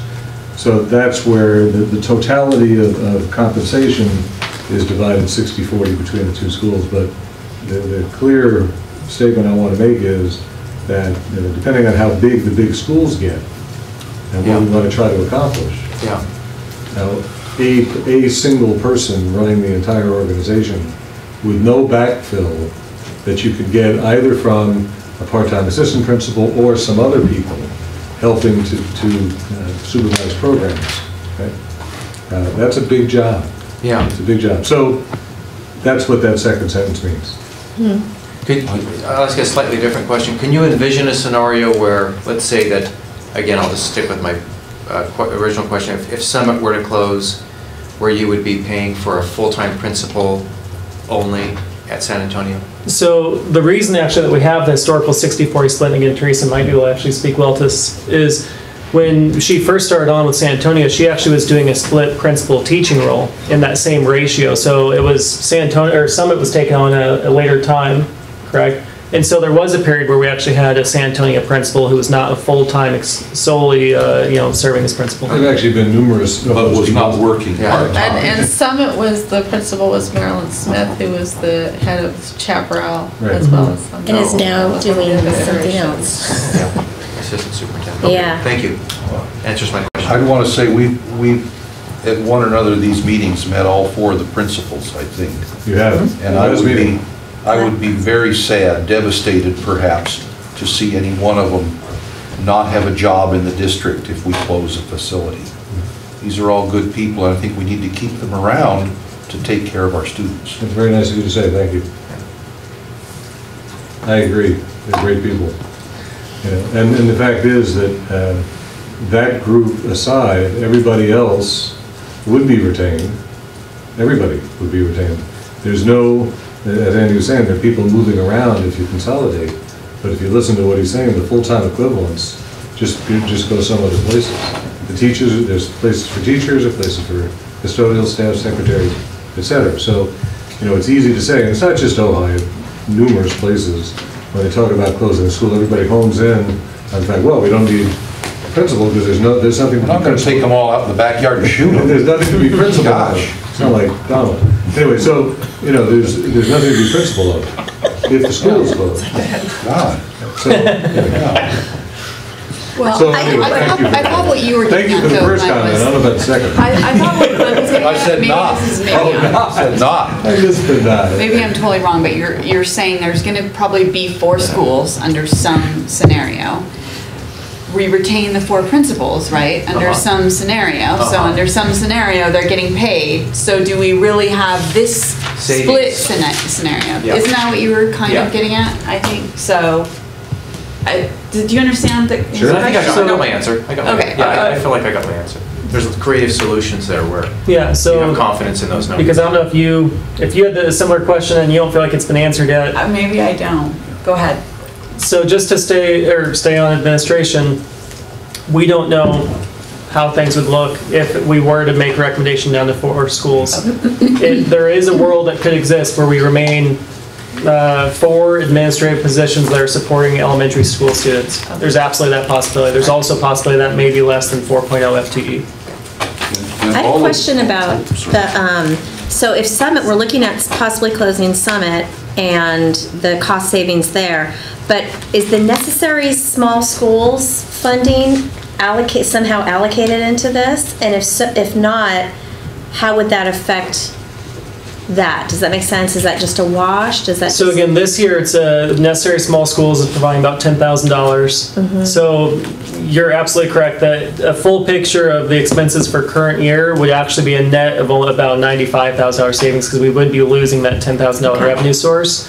I didn't project that into this because I don't know where we're going to be at next year. If we gain 2 students, then we actually won't lose any money because the LCFF is greater than necessary small schools. Thank you. I have to bring up something if we're talking about cost savings, and that is, having been at Summit for, my kids were there for their entire school years, and having talked with San Antonio, there's a very strong, and I mean, you can speak to San Antonio, that's even, because I'm speaking of in the past, there's just a strong desire to keep Summit. I can speak very personally to that, and those parents have stated and voted that they would opt for a charter school. So there would be a huge cost hit to the district to lose, you wouldn't lose all of them by any means, but to lose a significant number. So I think that has to be contemplated, and I know it would be a little bit harder for Summit to do. It would be capable, but I think it would be very simple for San Antonio to do, given the larger group of parents. To start, they would miss their beautiful school. They would miss their school, small school environment, and they would possibly, and I can't speak to it personally because I'm talking from a very, maybe like 3 or 4 years ago, that they would also possibly contemplate starting their own charter school, which would take away that ADA from Ohio Unified. I think that that's something we have to just have in the back of our minds. I'm not just making this up. This is the result of years of accumulated conversations. And all of these dollars that we're talking about here that are currently being spent. Correct. I mean, they're shown as savings, but this is dollars we're currently spending. This is funding either from NSS or LCFF, or some supplements from PTOs. There's a few more funding sources. LCFF is not the only funding source that we receive from the state and doesn't even factor in federal monies, but yes, we remember something about schools on my that's also property part tax of it. bill. That's LCFF. That's the okay, that's LCFF. That's part of okay. it, yeah. It was a new name to me when we started this thing. Can you speak, Melanie, to the issue of? I think there would be, I can't theorize on what would happen, but I certainly think that we would have to consider that there would be other negative impacts if we close. Financially. Yes. the Well, we smaller talked about schools. at our last meeting that several San Antonio students would be the ones who would go to a private school if Yes. their school. That's definitely been talked about. So I think again, I can't speak to it specifically, but certainly it gets talked about by parents, and there would be some loss for sure from the district of students. Attrition, is that the name, where you would lose if one or both or a small school closes. And to speak to that, I wondered if in the future there was any plan, if we end up keeping the 2 small schools open and consolidating 2 of the larger schools, to maybe getting more students for Summit. If there was a way, if that was sort of in the projected future, theorizing, talking to Santa Paula. No, you know, Melanie, I bet you I've had 20 conversations with Santa Paula. Many following conversations that Marianne and I had, and they've gone through so many iterations just in my 7 years. They had, and I won't go through all the superintendents, but so much of how they handle themselves, and it's not just Santa Paula Unified, right? With Moo-Poo and Braves. Yeah, each one's separate. They're all different. Melanie, sorry, Marianne and I have talked about it many times, but in general, where Santa Paula Unified is now, which is by far the biggest source, right? 5,000 students or so. They took the position, I might have said this at a previous meeting, about 3 years ago, where right before they consolidated and then since they've consolidated, that they want to keep their students. It's very important to them to make a statement that they have excellent schools and they will keep their students. Now, what that means is after January 1st, right, we're a district of choice. So after January 1st, if for the next year, if a family wants to come to OI Unified, then they have to get permission and be released by Santa Paula, okay, or any district. Prior to January 1st, it's completely the decision of the family. They don't need any release. It's just, and Teresa's been involved in this numerous times too. In general, not general, 90+% of the students that we have from other districts have come through inter-district as opposed to district of choice. Now, most of them, I mean, Santa Paula is a very small component compared to Ventura as an OPU, right? We talked about that. Yeah. But we have an agreement with Ventura, since I've come, of essentially open boundaries. So if anybody wants to go from Nordoff to El Camino, or to Sunset, or to the middle school in Ventura, they go, we sign the paper, and the same thing coming back to us. Santa Paula is a different environment. I just do want to throw in, I'm not gonna disagree with Hank, because he has had these conversations at the superintendent level. However, I would say that every year is pretty fluid in terms of the what's happening that year, and there is even another superintendent. And the unique thing about Santa Paula is that it has 4 independent school districts. It has Briggs, it has Moo-Poo, it has Santa Clara, and it has the Santa Paula Unified. And Hank's superintendent level conversations with Briggs and Moo-Poo and Santa Clara, for the last time I checked, Hank, and I haven't updated any conversations with you, is that they also are open to sharing students. They are. They are. I think they are. Of course, they are. Well, I was thinking like some kind of lottery situation or something Combine where it's like 20 students. Those districts are extraordinarily small compared to Santa Paula. I don't, here's, not to get into the sort of the real nut of the issue, it's a little bit of a chicken and egg, and we're a big chicken and egg, and that is that Marianne is contending, and I actually don't disagree, that if we had 3 teachers there instead of 2, that it'd be much more of a draw, and some more students would come. The fact is that internally, when we had class sizes of 28 to 33, and only had 46 kids or 52 kids, regardless, it appeared at the time of the demand at Summit, I was simply not going to create 3 classes of 18. Right? Yeah, I don't think we have to go through ancient history. I don't think we have to do that at all. But because what's happened is because we have the 2 teachers, we've actually lost our neighborhood students significantly. There's a huge significant drop off. Not just a decrease in attracting the students from out of our district, but losing our neighborhood school students to San Antonio and to Topa Topa primarily. That's true. Like I said, that's ancient history, but I think that's true. What's happening now is it's a puzzle, and it's. But it's very hopeful. I was going to say, so as we get farther along, a couple months from now, we start to kind of hone down, and let's, again, hypothetically say we consolidate 2 larger schools and we want to keep our 2 smaller schools open. I wondered if we could start formulating a plan for growing, fortifying, helping. There is, and I think But you said, again, you maybe said down that the there road. was, so it's only like $12,000 this year, or 10,000, and you said if there were 10 more students to that 52 level to get us to that second tier of necessary small schools, you said 80-something thousand, I'm trying to recall that. It would be an So we're additional talking two different numbers here. 80,000.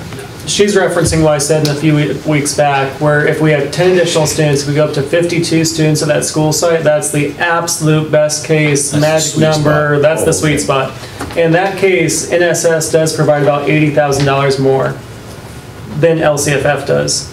Once you get a few more students, every student is going to lessen that gap, but what I mentioned tonight was at only 2 students more currently, we'd end up actually, we wouldn't even, I just got confirmation that everything's been approved officially for NSS for this year from the state level, but we'll actually decline the allowance if we get 2 more students there because we'd be receiving more money under LCFF for those 44 students than NSS. And I all guess the- why we bring it up though, I think, because maybe this is what Mary Ann's thinking a little bit, is when we get down to the nitty gritty, we're going to have to accept that some of these numbers may not reflect, isn't that kind of what you're saying? Like, may not be accurate savings idea if it does such damage, say.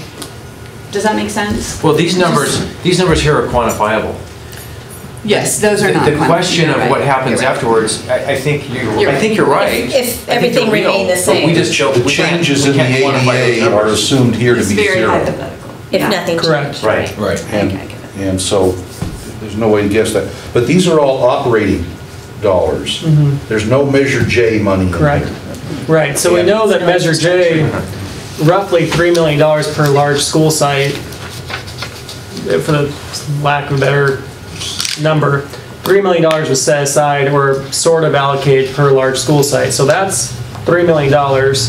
Potential lease or sale of a property, those are going to be bigger numbers. The actual ongoing annual operating cost, we're looking at the numbers on this page. In fact, on the delinquent report, if we take that $3 million number for the large schools as an example, there's also at the bottom line a 35% soft cost sort of added in there after you go through all those numbers. So Right. when I wrote those numbers down on my sheet, and I wrote down $4 million for a large elementary school, because I just added the 35% in. For me, up until when we're looking at these operating expenses plus personnel, we're looking at, what's the district budget? Is it 25. 25. Give or take. We're talking about 1% savings, just in personnel and operating expenses, you know, on closing a large school. Not super compelling to me. 1%? Yeah, 226,000 of 25 million. Oh, I see. Yeah. Okay. It gets compelling to me when we start talking about Measure J funds, or we talk about a sale or lease of a property on top of that.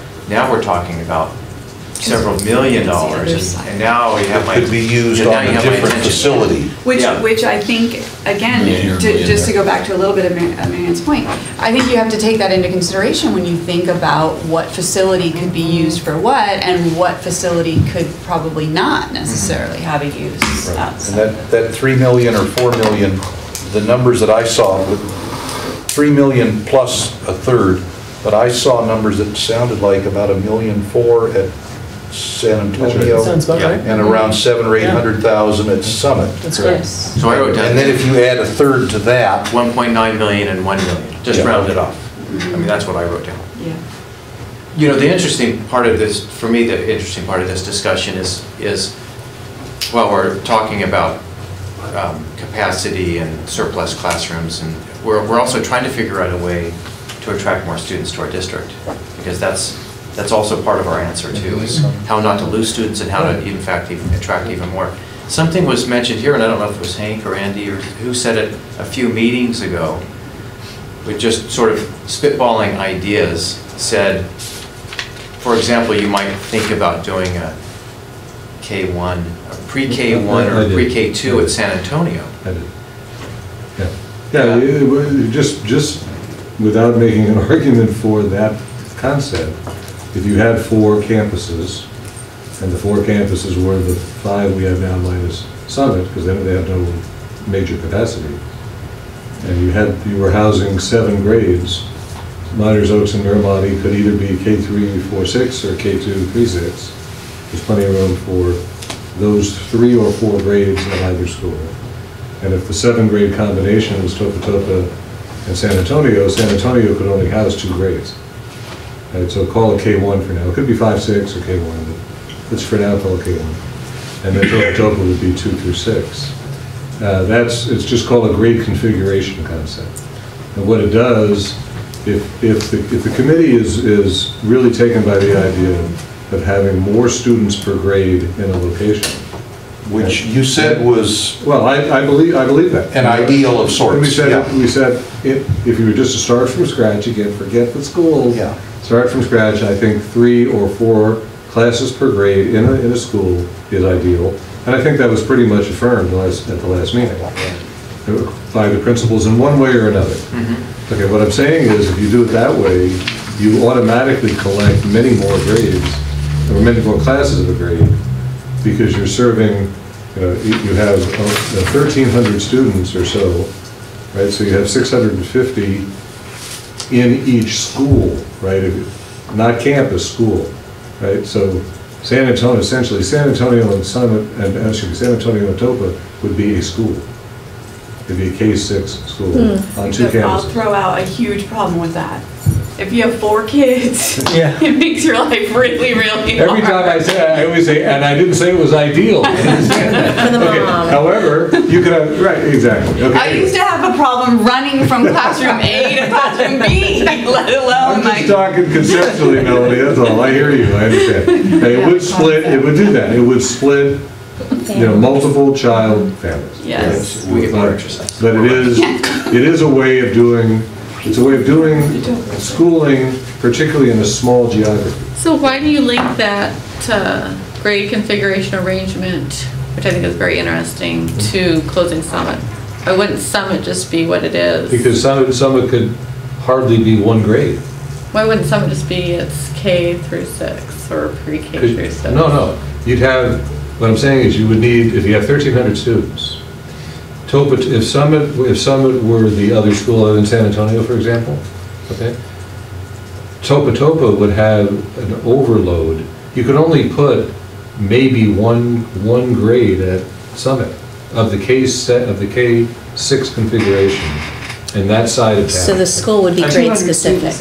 I'm wondering what, I'm wondering, if I may say, No, not really, because sometimes there are just so few students in each grade. I wouldn't think that it would matter in terms of. Go back again. I think she's saying that the idea of having San Antonio and Topa a school and Myers Oaks, Miramati a school is actually totally separate from the 35 to 50 kids who may be up at Summit. They could still exist doing what they're currently doing and still largely allow this concept. They could, in which case then you'd have, right, that's what you'd have the small, I didn't know this very well. You'd have a smaller total, in the combination of San Antonio and Topa. I was putting 4 schools, so you'd have an equal number of campuses on both sides of it. That's all. Hey, you can make numbers work any way you want, but to answer your question, Glenn, that's the concept. yeah. And what I was getting at was trying to figure out a way to make, if we're going to do some changes, that the changes not all be negative. That maybe a TK1 at San Antonio is attractive to a certain parent who might be looking at a private school out in that neighborhood as another choice too. Maybe this idea of having a small campus that just goes through whatever the numbers support. Kind of like, what's the Monica Ross goes where you to have 3. Maybe it makes the whatever configuration we end up in, maybe it makes it a little bit more palatable, or more. Well, remember too that whole, when we last meeting we were talking about, we have to always keep front and center intra-district and inter-district. Yeah. We just talked about the inter-district. Yeah. Intra-district, it impacts every school, but more than any by far impacts San Antonio. Right? So two-thirds of the population at San Antonio, whether they've had 180 students or 120 students in the last 6 years, have always been intra-district students. Yeah. So you have to keep in mind, what are you creating there that would provide the kind of small school option, Melanie's talking about a lot, for that population within the district. That's really important. Okay, and some it could be anything. It could be K6. There are districts that actually do that grade configuration, K2, 3, 5, or whatever, and also have separate K5 schools. Right? You can do that. Well, you don't even want. Yeah, the numbers, yeah. It's a legitimate concept Yeah. of having different grade configurations within the same school district. So one option would be, say, to take, you're thinking to take San Antonio and, let's just say hypothetically, Miramonte, turn them into, just again hypothetically, pre-KK, first, second, third, let's say hypothetically, and then you take Topa and Miramonte and turn them into 4th, 5th, 6th. I think you got the school names. I did. Yeah. Did I mess that up? Yeah, Okay. Topa I think we're limited at Soaps. San Antonio by, its capacity is a lot smaller. So than it wouldn't the fit West Side all schools. the, It can just about handle two grades of half the population. All right. One thing that Merv spoke about was the collaboration. That would certainly support the collaboration that he was looking for as a teacher. One thing I did want to say, I have such a heart for, just the families. And I know in the very beginning we talked about the numbers. We do need to look at the numbers, but I just would, caution everybody as we're talking about dollars and cents and numbers and numbers and numbers, that we just remember that, these families are invested in these schools, and they have been for generations possibly, especially in Ojai. And I mean, these are important things to take into account, but I know a lot of families at San Antonio have more than one child. 3 is usually the max, so I outdo 3. But overachieve. And I think there's something, those families would make arguments that it's important to them that their 3 children be in the same location. Oh, no doubt. So I find it somewhat problematic to split everybody up. So this may be the moment where at least I officially kind of jump the shark, but if we're saying that we could look at a scenario where we have 2 large 550 student schools and San Antonio could remain exactly as it is, it's possible, not to say that this actually would be that great, and like I said, jumping the shark a bit, but you could do the grade configuration at those 2 large schools. Now the biggest issue would be travel distance, but you could have every single first grader, with the exception of the families that choose our private, public, San Antonio and perhaps Summit, but everyone else could be just like at Nordhoff, all of 9th grades together in the whole town. You could have all the first grade together at whatever our K2, K3 school is. Which has it, I see that has upsides. I mean, Well, it really speaks to what all the principals were saying very, I thought very persuasively. About except for someone with 4 kids, it's not. They're eventually going to be split up, but unless they're well, yes, there is the time when you're driving to Cinderella's. It was just nice when we were all at the same. Not right now. Brace yourself. Yeah. The other thing is that time will solve. Just one real quick thing. Just without a trailer. There are arguments for having 11 and 12-year-olds be role models for 5 and 6-year-olds. Yes, right? that is definitely. There also is an argument for having an early childhood environment. Yes. Right? Okay. Yes. So, all students, TK for sure, 5 or so to 7 or so, 8, and then the other one is a more mature young child, right, from 8 to 11 or 12. So eventually you're going to debate all these arguments. And I think that it's a unique idea that offers something unique and interesting. But I just want to underscore what I said, that you do not have to have the same grade configuration in all of your campuses in the same school district. It may switch based on the numbers of kids from year to year. Yes. Or I could just get used to it really early on, like, okay, that's what it's going to be like from birth. Yeah. I think maybe this is a good time to pause. Is there anything else we need to record for tonight? And I apologize, Andy, we didn't get but barely into your discussion, so we'll pick up with that at the next meeting, plus others to talk about. So if there's nothing else, I'll adjourn the meeting. Thanks, Lynn. When's the next meeting? 2 weeks from now, February 11th? 11th, I think. Yeah, and then 2 weeks from then. The 25th, Yeah. which is. When Regina is committee. That's going to be exciting. Thank you. I see. Thank you very much, John. That was that. Me too. So,